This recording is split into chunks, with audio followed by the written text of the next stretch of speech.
through are several switches.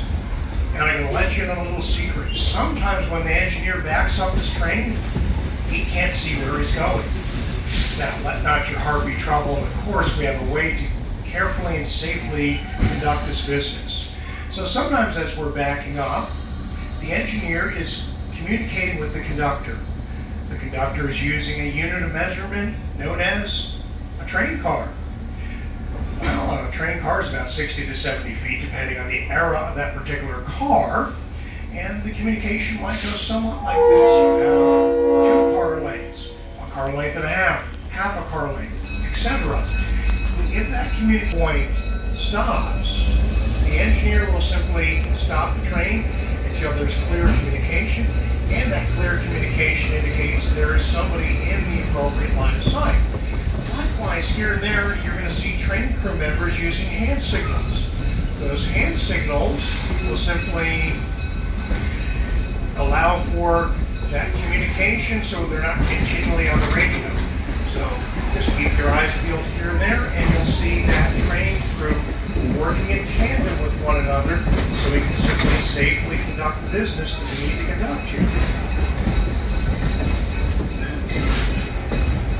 Now the cars off on the left here that are wrapped in this plastic wrap is because we started a project on them. We had to remove some windows and doors, and a more pressing project came along.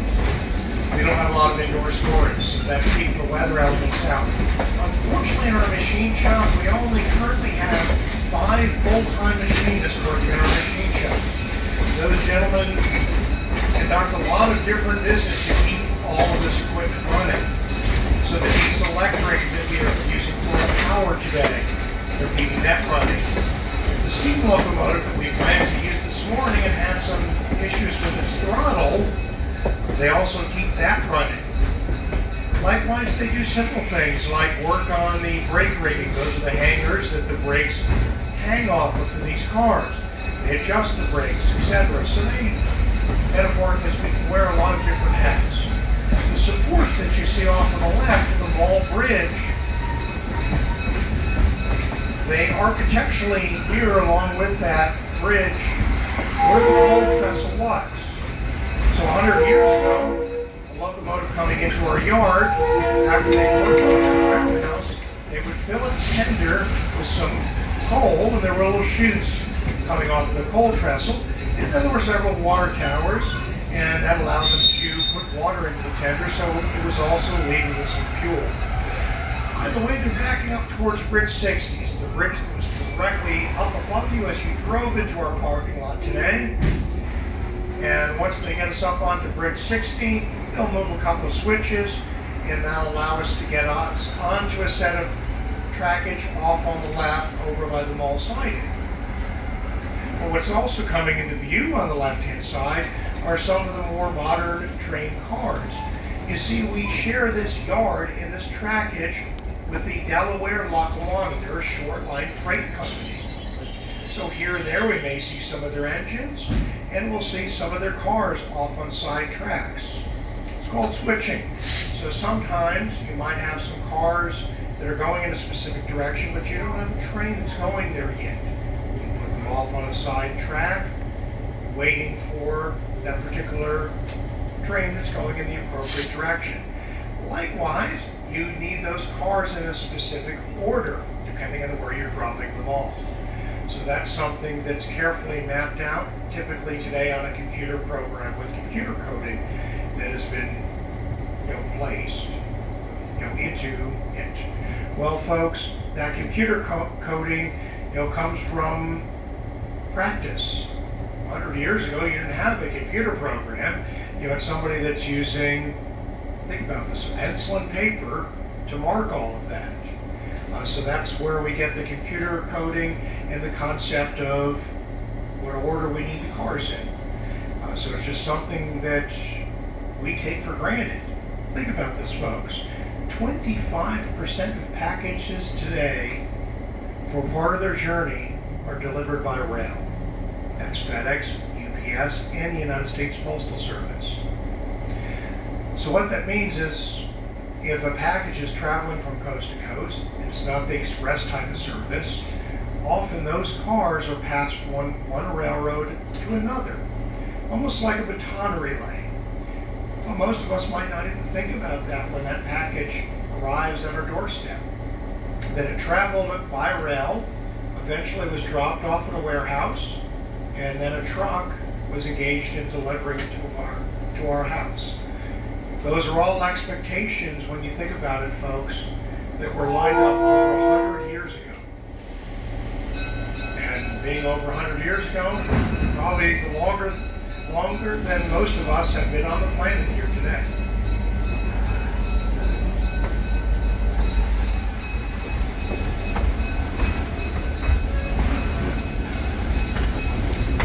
As we get to Bridge 16, the dispatcher for both the Delaware Lackawanna and the same dispatcher we're using today are passing their office.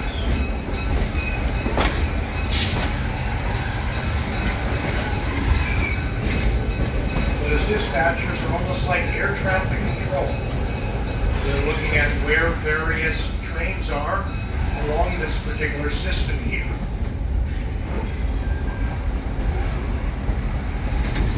And they're tracking each of those trains. So what occurs is sometimes the engineer might get clearance to go across certain sections of trackage. They simply have until they get permission to go over an additional area of trackage. So not only is the train crew working in tandem with one another, if everything's moving smoothly, we're also working in tandem with those dispatchers. Moving a couple of switches right now, and that'll allow us to get onto that section of trackage right over by the bus.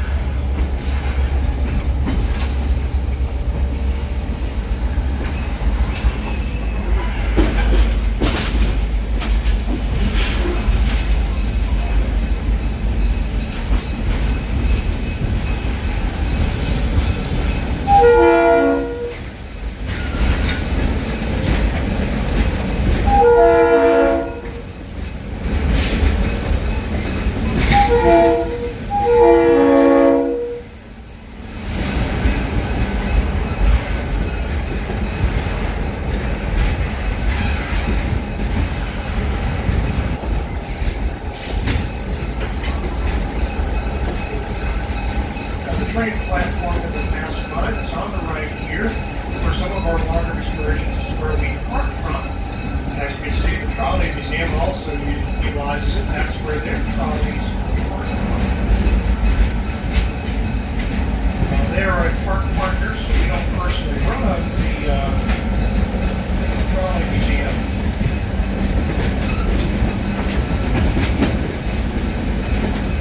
We're going through a portion of yard here to be utilized.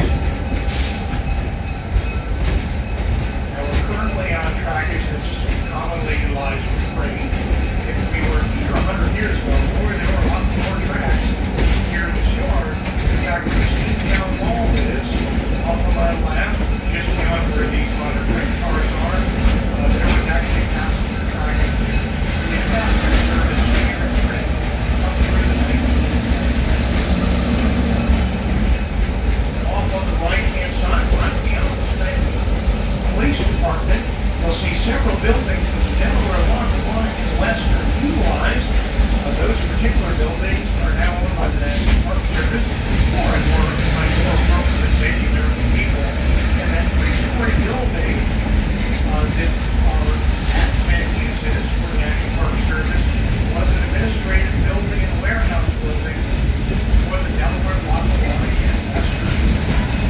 The building directly across the street from us we're coming on is the old wrecking shop. It's a public steam locomotives running, and every 150 to 200 miles you work on the roundhouse, and every 5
places that the Delaware, Lackawanna, and Lancaster travel to. That sounds like a beautiful building if you like to see the inside of it. My friends, when you leave our parking lot today, you'll be on Cliff Street, the very end of Cliff Street. You'll be approaching Lackawanna Avenue. They take a right, folks. And then Lackawanna Avenue. As the road takes a curve, on the left, this mural proclaiming us to be the electric city is derived from us being the first city to have a fully electrified trolley system. Coming up front on the left-hand side, the University of Scranton. And what will come into view among those buildings is the old Scranton family mansion. The Scranton brothers, they initially moved here and made things out of metal. One of the things they made were rails that they sold on the railroads. Ultimately, their competitors made a far better product. Fortunately for them, there was something, valuable commodity right underground here. That valuable commodity, folks, anthracite coal. A lot of people utilized it to heat their homes. And 100 years ago, you would see wide railroads converging upon Scranton, Pennsylvania to ship that commodity out.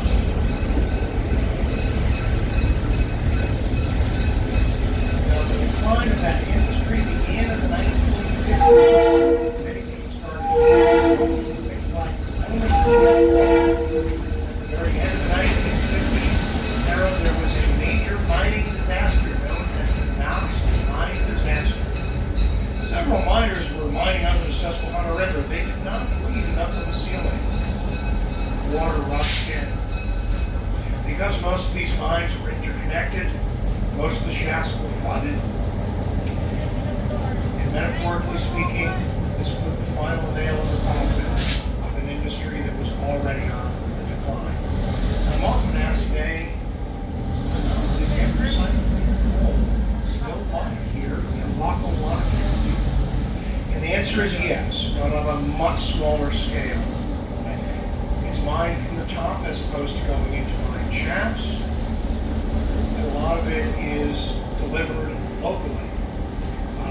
Out of Carbondale, there is a small industry, and sometimes, even here in Scranton, Pennsylvania, you'll see some of their trucks. They're smaller trucks. They're a dump truck that's on probably an F450 frame. And there'll be a sign on the side that says we deliver anthracite locally. And often, especially people living in more rural areas of the county, tend to still heat their homes with anthracite.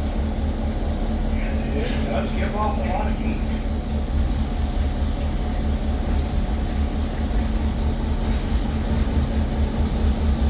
Now, in just a moment, we'll be backing off this particular train here. And there's a couple of things that I'll point out on our journey back. But moreover, we're going to give you the opportunity to just enjoy the journey, other than the couple of things that I'll point out here and there. Yeah. At some point in time, like this,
So folks, there's something that's about to come to view. It'll be on the right-hand side. It's one of our coal hoppers that was used by the Delaware, Lackawanna, and Western. And if you look on the side, you're going to notice it says the Road of Anthracite. Well, folks, that was part of an advertising campaign. Now, let's start at the beginning of that advertising campaign. It's the turn of the 20th century. The Delaware, Lackawanna, and Western goes to a New York advertising firm. That's New York City, folks. Calkins and Holden, and they're tasked with getting people to utilize their railroad as passengers, and in particular, marketing to women. Well, what they come up with is a character named Phoebe Snow. She's a fictional New York socialite dressed in white. And there are a bunch of rhymes on some of these posters, like her gown remaining white from morn to night on the road of anthracite. After all, anthracite was what they were utilizing in their passenger engines. It was certainly cleaner burning than bituminous. Well, that advertising campaign was so popular and utilized it one way or another for 60 years. The name Phoebe Snow at one point appeared on the side of boxcars. anthracite on the side of a coal hopper. And when the Delaware, Lackawanna, and Western transitioned over to diesel electric, why one of the first ones they rolled out was aptly named the. Now I know Calkins and Baldwin were very proud of their many advertising campaigns. I noticed because they wrote a book titled Modern Advertising. They talked about all their trade secrets and all the clients they worked with.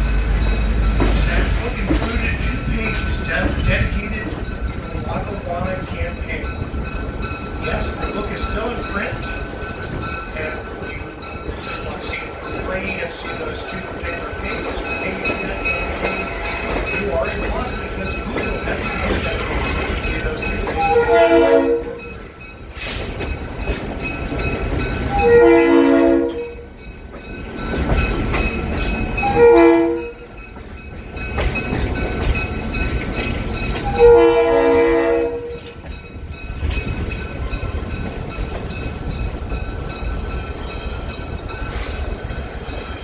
Some of you folks may have seen copies of some of those posters as you went through the museum building, or if you went through our bookstore, some of our bookstores have copies of those particular posters. So it was quite an extensive campaign, and you can see many posters and came up with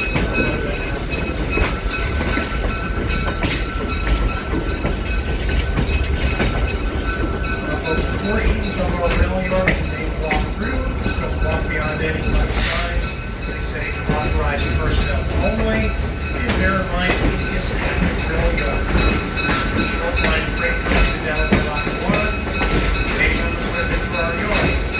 Equipment like we run to our yard. You know, things like standard identification.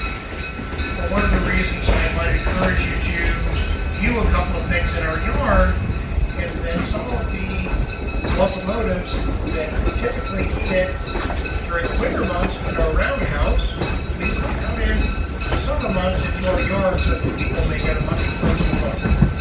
After all, my friends, if you're an American, you own a portion of this national park.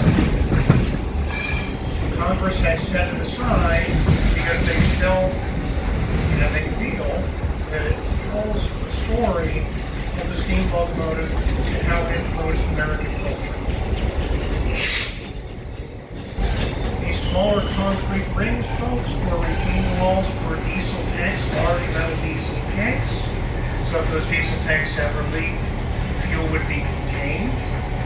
The tanks, of course, the rings remain behind. As we back up in just a bit, we'll come to view on the right-hand side. That larger yellow tower is Old Sand Tower. Sand is utilized in steam locomotives when you start off because there are smooth wheels moving on a smooth rail, and it provides a bit of traction. Likewise, when weather elements occur, like water falling on tracks due to rain or snow, or leaves falling on the tracks, especially during the fall season, sand is utilized to prevent traction. Even the diesel electric engines we are utilizing, yes, they have there, has some sand, allows them to drop sand down when they need traction. Now, steam power is just a type of power historically. It powered pumps for mine, pump the water out. It powered things like cranes. If you look off to your left, you'll see a crane that was used by the New Jersey Central.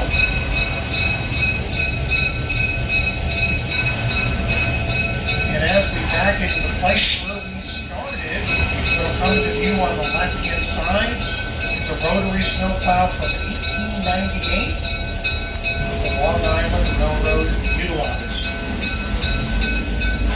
It is a portion of the yard where you are welcome to walk up. Now, as we are returning to the place where we started, do remain seated until the whistle, and that's simply because sometimes there's just a bit of a jolt as they are setting the brakes.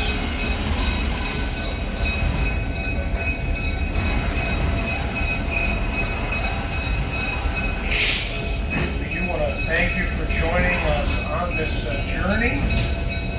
If you do want to return again at 2:30 to take another ride, with that same ticket that you already bought. As long as we have the room, you may return. I'm the one narrating from 2:30, so I guess you'll have to hear my voice again. And I do want to thank my colleague Chris Carey, who's in the other car, for being such a lovely car host.